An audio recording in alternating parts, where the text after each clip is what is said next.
I want to talk about this not just as a library of things, but as a low effort, high impact intervention. There are obvious first order benefits, and then there are second order effects, which I think are actually where the most value is. I'm going to describe the benefits of the library of things under two categories. This is first order effects and second order effects. First order effects are the immediate, direct outcomes of an action, what happens right away and is easiest to see. These are represented by the inner circle. Second order effects are less obvious, but often more important knock-on consequences that emerge over time as Sevenoaks responds to the initial change. Shown outside the circle, they capture how one action can ripple outwards, influencing behavior, incentives, and outcomes in ways that weren't originally designed. Of course, by design, we get everyday climate action. We get less buying, less waste, lower costs for households, and better use of resources. But very importantly, we also get a mindset and culture change. We get a sense of community and belonging. SCAN will also get better visibility from real action. We get a more significant voice in the community. SCAN gets legitimacy, and we get leverage.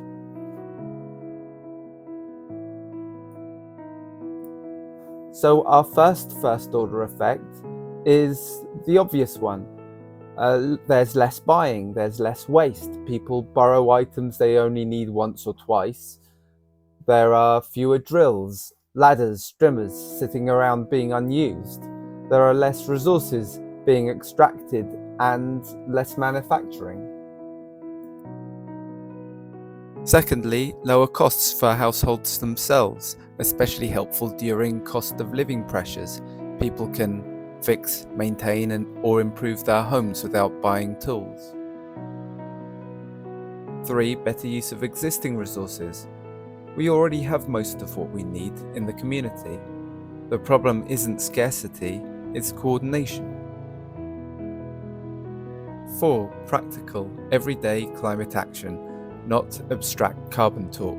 Tangible, useful, immediately understandable, and let's pause here just to say that all of this is good, but it's the secondary effects that are possibly the most interesting parts. So let's move on to that. Second order effects. We come on to mindset and cultural change. 5. Shifts people from ownership to access.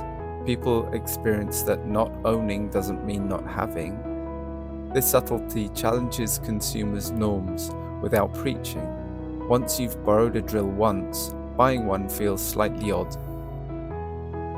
The second mindset and cultural point is 6. It normalizes sharing with people you don't already know. Low stakes trust, no ideological requirement, just a pick up and return. Builds social confidence in cooperation. This matters hugely in fragmented communities. The next subcategory is community and belonging. 7 creates weak ties, which are actually powerful. Not close friendships, but recognizable faces, light interaction, the kind of ties that make communities resilient. Sociologically, this is gold. The second community and belonging is 8. It gives people a role rather than a cause. Custodians aren't volunteers saving the planet. They're just people looking after 1 or 2 items. Purpose without burnout. This is why our distributed model matters so much. This also matters to SCAN as an organization. 9. SCAN becomes a service, not just a voice. We're no longer only a campaign group.